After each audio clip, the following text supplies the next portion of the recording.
الرحیم. السلام علیکم ګرانو هیوادوالو، یو ځل بیا راغلو د هسکې مینې ولسوالۍ دولت خیلو قریه ده چې دلته د وستکارۍ د انګرۍ یو دوکان دلته تاسو ګورئ چې وستکاران هغه انګران لګیا دي. د ولس د زمیندارۍ کوم سامانونه یې وي چې موږ ورته وایو هغه خاورې یا مالي هغه جوړوي او زمینداران دو سره ناست دي. په خپله استادان هم دغلته دي. موږ د دو سره یو مرکه لرو، دو څخه پوښتنه کوو، تاسو به یې په خپله واورئ.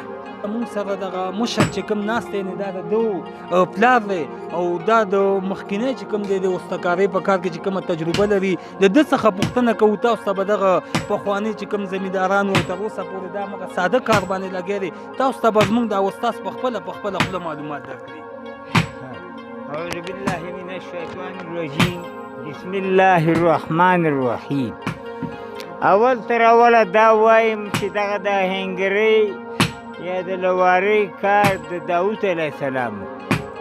داود علیه السلام یو ملایک راغلی د انسان په شکل خلکو ته نه پوښتنې کړي چې دا کار څنګه دی، دا کار دی. ورغی چې داود علیه السلام رزق څنګه دی، هغه ورته ووایي چې رزق یې ښه دی، متوسط دی، کړی چې اعلی رزق وخوري، خدای متوسط رزق خوري، دا ښه رزق دی. داود علیه السلام ورته وویل چې دې نه ښه رزق شته دی؟ وو کوم دی؟ د لاس مشقت چې غلطي پکې نه.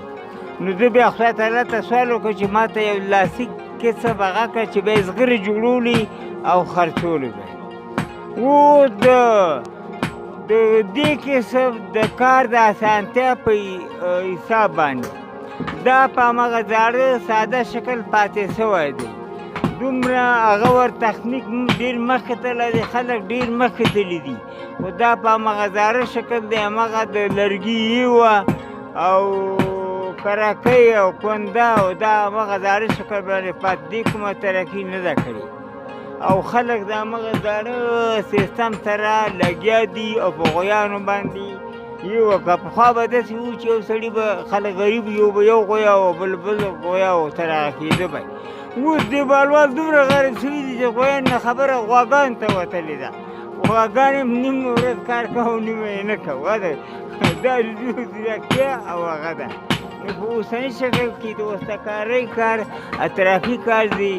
د نړۍ د مترقي او متمدنو مملکتونو دا ډېر وروسته پاتې دی، بې اندازه وروسته پاتې دی. او خدای دې وکړي چې داسې وسایل پیدا شي چې د یې وي او د دې ځای ونیسي او مکار ماشیني شي.